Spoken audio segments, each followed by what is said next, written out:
Beautiful day here in Colorado. Feels so good out. I think I'll leave it out.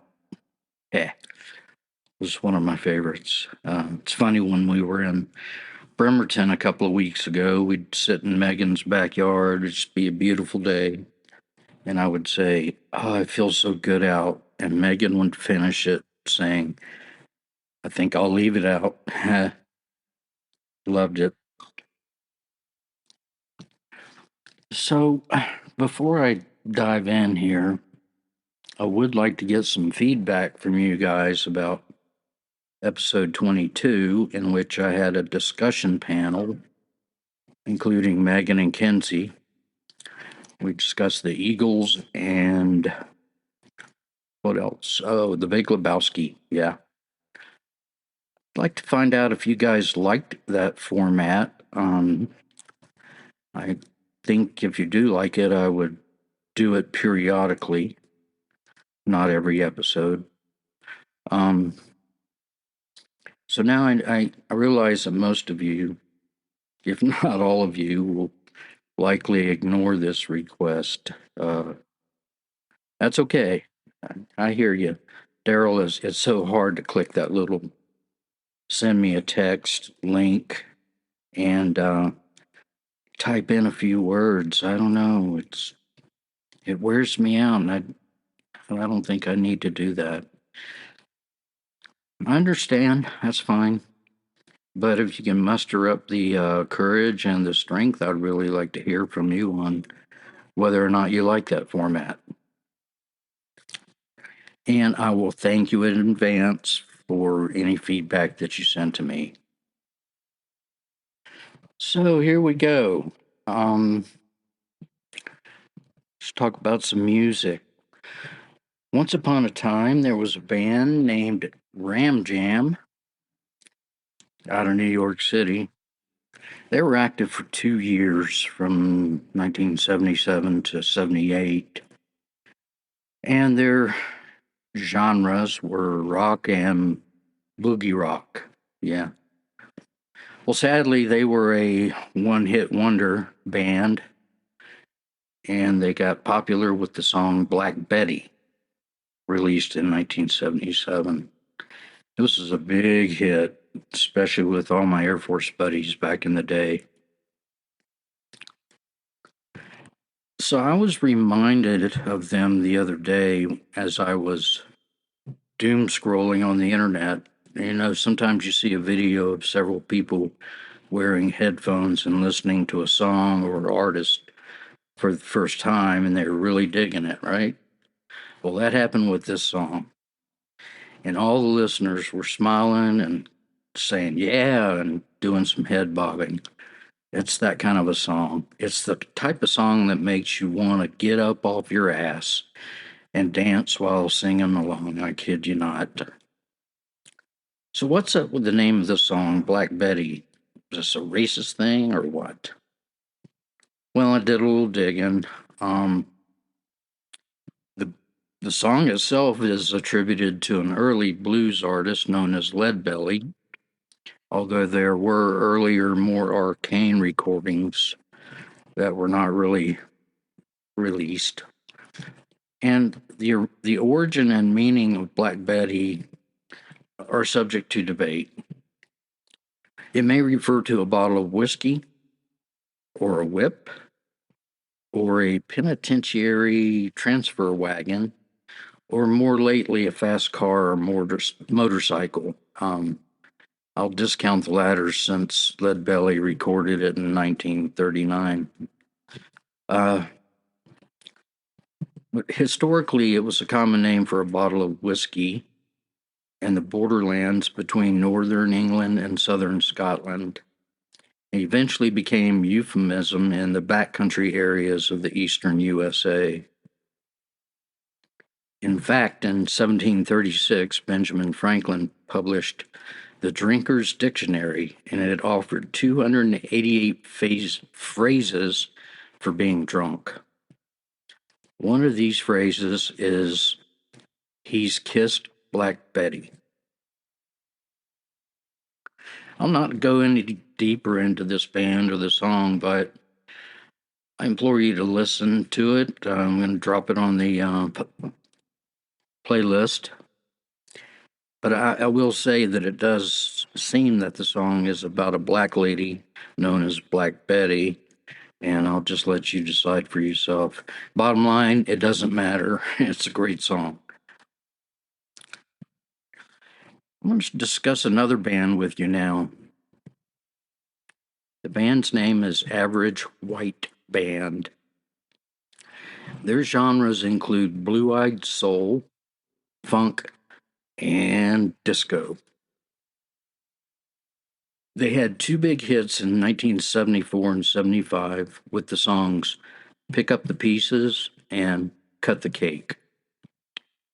These two songs were huge.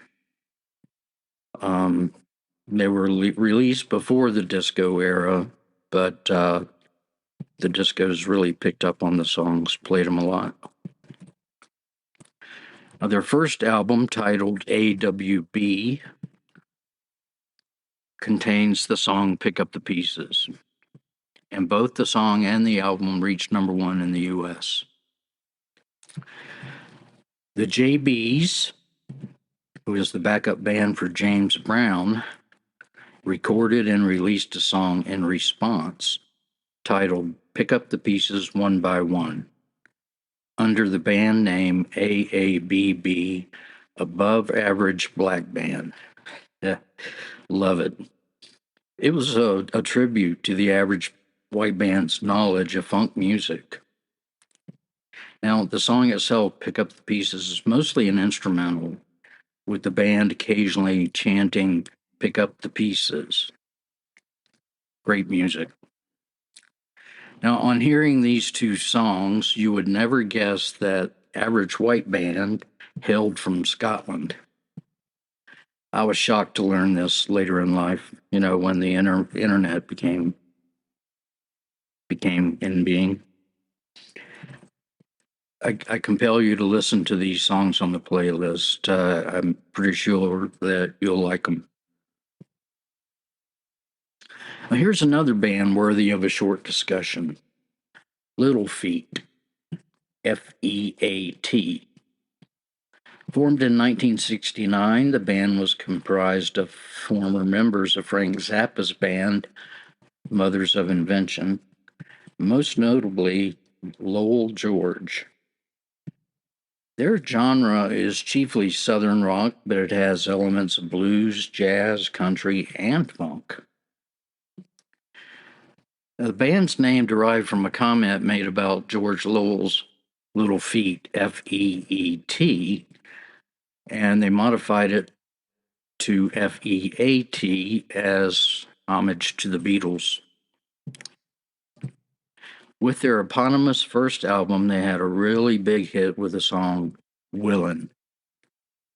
It's about a truck driver, and it's one of my favorites, and it was covered by Linda Ronstadt. Now, the lyrics go something like this.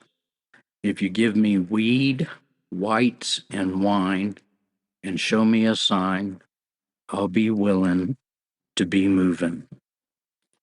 Yeah, really like that one. Over the years, and with a rotation of many different members, they released over 20 albums, and their songs have been covered by roughly 40 other artists, mostly famous ones.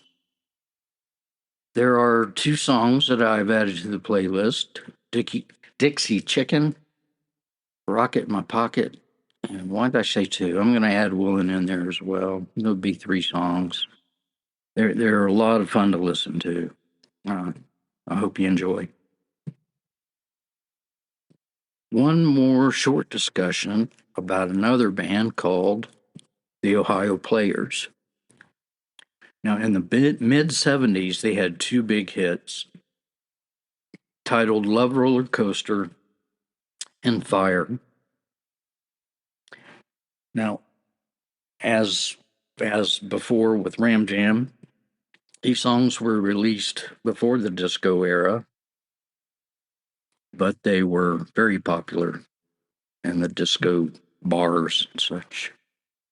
Their sound is great, and it's similar to the average white band with a lot of horns and percussion. Basically, it is funky music and fun to listen to. Now, there's a lot going on in these songs, and I seem to pick up something new with each listen. Please check it out. It's on the playlist. Okay. And now a word from our sponsor. Hi there, y'all. This is Maggie Mae Dalton again. Earl's Jug Band was in a pinch before one of their gigs, so I am now their new lead singer, which is good because nobody in Scratch Ankle has any hair left. I guess they really wanted those free pork chops. So Maggie Mae's Chop Shop and Roadkill Cafe has shuttered the windows and retired the hair clippers and the deep fryers. So look for my name, Maggie Mae Dalton, up in lights. So long, Scratch Ankle, and hello, Hollywood. And we're back. Let's talk about a movie. Have you ever seen Tropic Thunder? Get some. This is a crazy, funny, satirical comedy.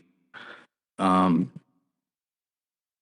cast includes Ben Stiller, Jack Black, Robert Downey Jr., Steve Coogan, Jay Baruchel, Danny McBride, Brandon T. Jackson, Bill Hader, Nick Nolte, Matthew McConaughey, and Tom Cruise. Good Lord, what a cast. It was released in 1978, and it was written by Ben Stiller and Justin Theroux, and it was directed by Ben Stiller.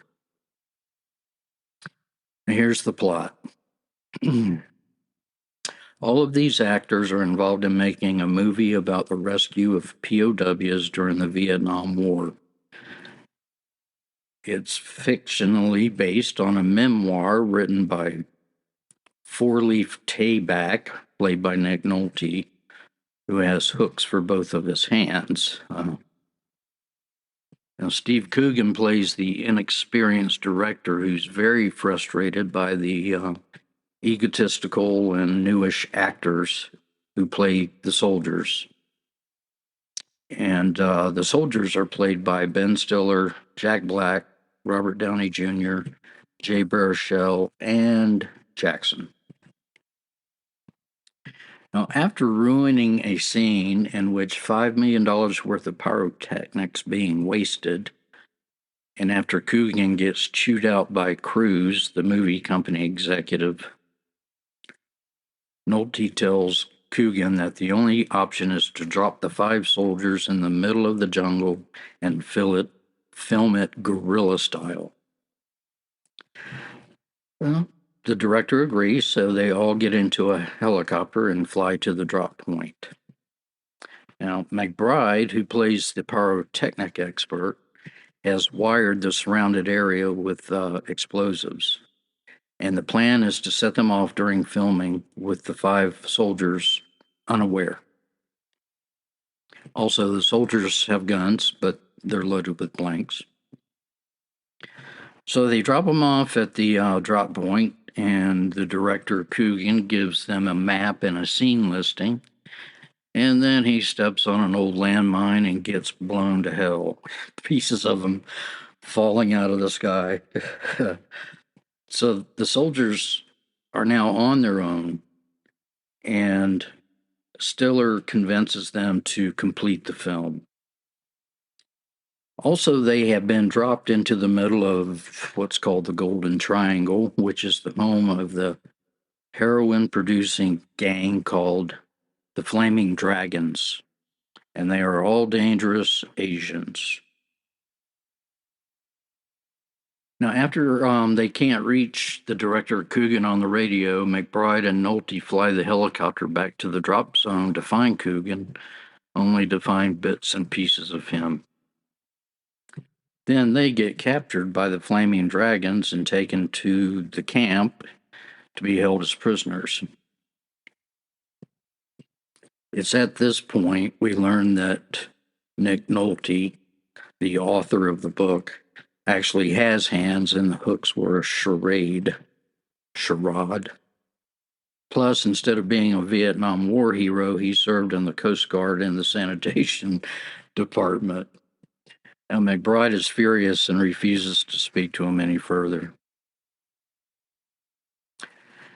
Meanwhile, the 5 soldiers are trekking on. They're all following Ben Stiller, and they determine that they are lost. Downey struggles to get the map away from Stiller, and they are in fact going the wrong direction. Well, Stiller refuses to believe it, and he continues on ahead while the others turn around and start going back to the drop point. Well, Stiller then gets captured by the Flaming Dragons and taken to their camp, and while they are beating him, he responds in a stuttering voice, which he used to play a slow-witted character in another movie called Simple Jack. They stop beating him when they figure out that he was Simple Jack, and they show Stiller a well-worn copy of the movie on VHS tape, and it's the only movie they have.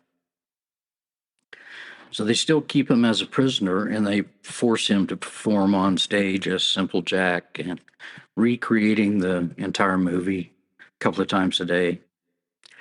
And the audience of about 30 Asians love the portrayal and give him a big round of applause. And then he gets taken back to his cabin, back into captivity.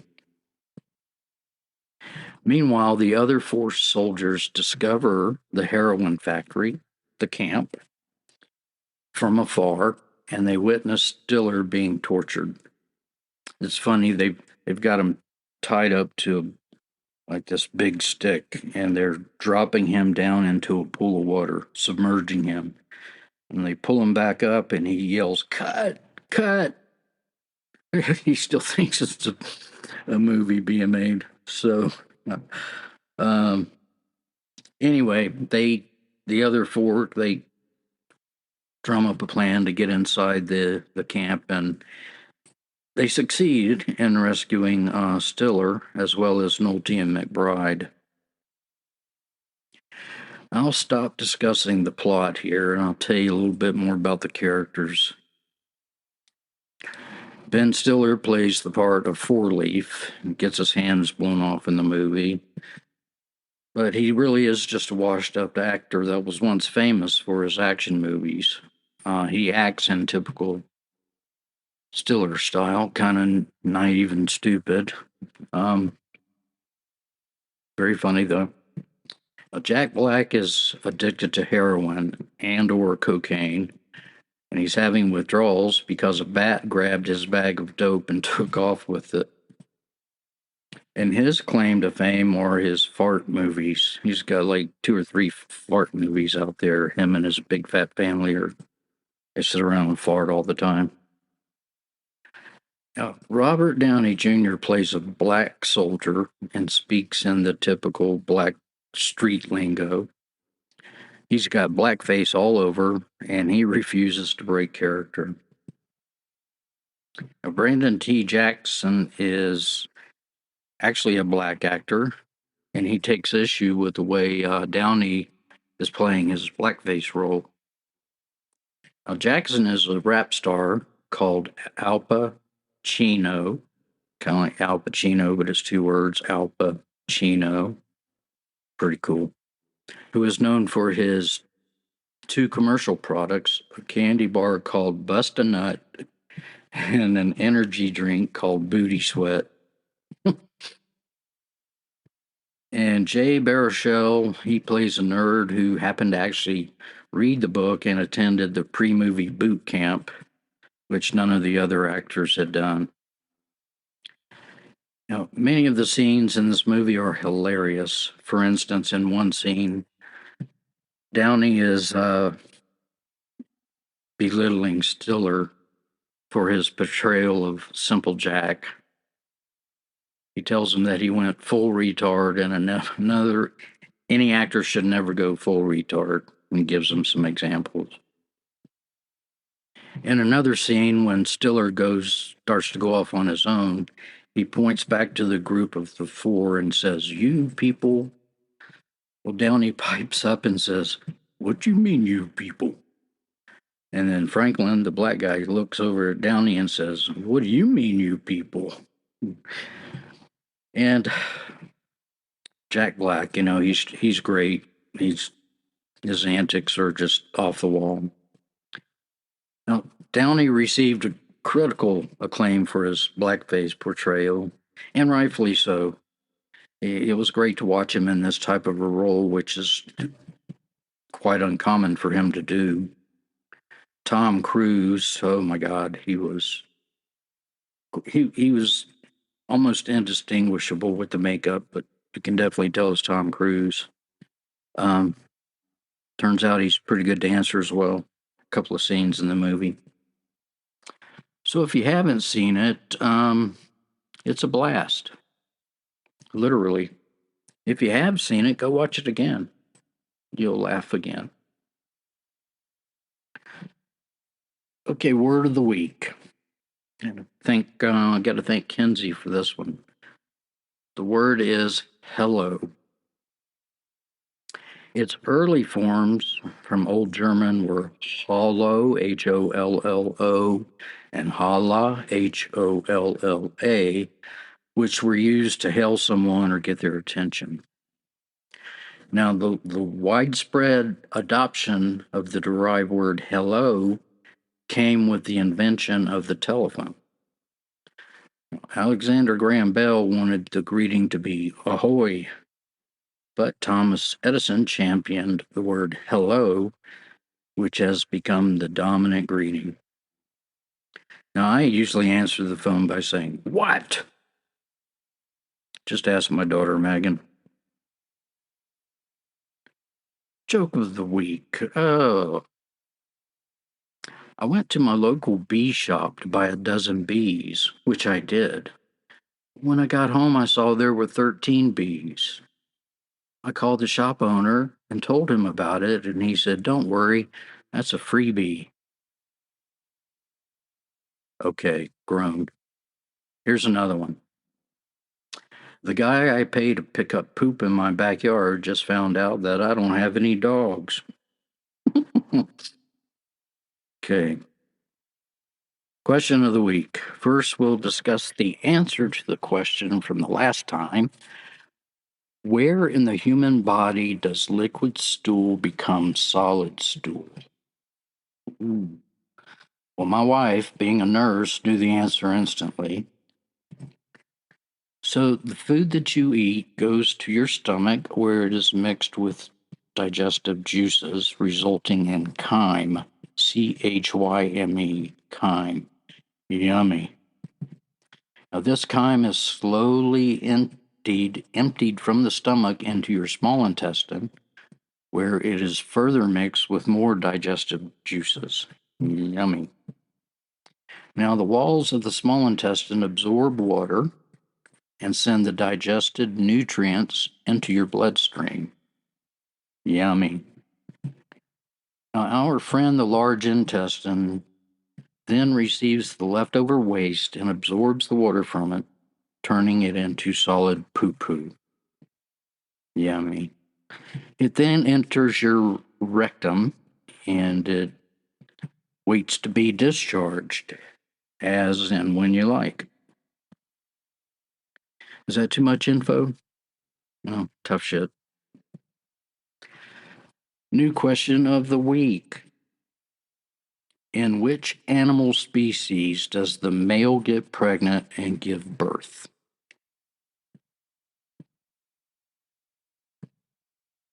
In which animal species does the male get pregnant and give birth? Here's a thought for the week. You know, when you're about to enter a parking garage and there's this little bar hanging and it's got the height of the bar written on it. Well, if they took that thing down, there'd be more room, right? Okay. Don't forget about the playlist, guys. Again, you can contact me by clicking on the send me a text button, which I mentioned above, or directly at the BFOD podcast at gmail.com. Do you realize this is my 24th episode and I have received a total of 2 comments? Jeez. Jeez-a-loo. By the way, have you noticed that the podcast episodes have an option to support my show? Well, this is a feature that allows you to send me some spare change each month, and the offered amounts are $3, $5, $8, and $10 per month. So with your donation, I can buy anything from a pack of gum to a good hamburger each month. I am retired now, so thank you very much for listening. I hope you enjoyed this episode, and I will definitely talk to you next time. Bye.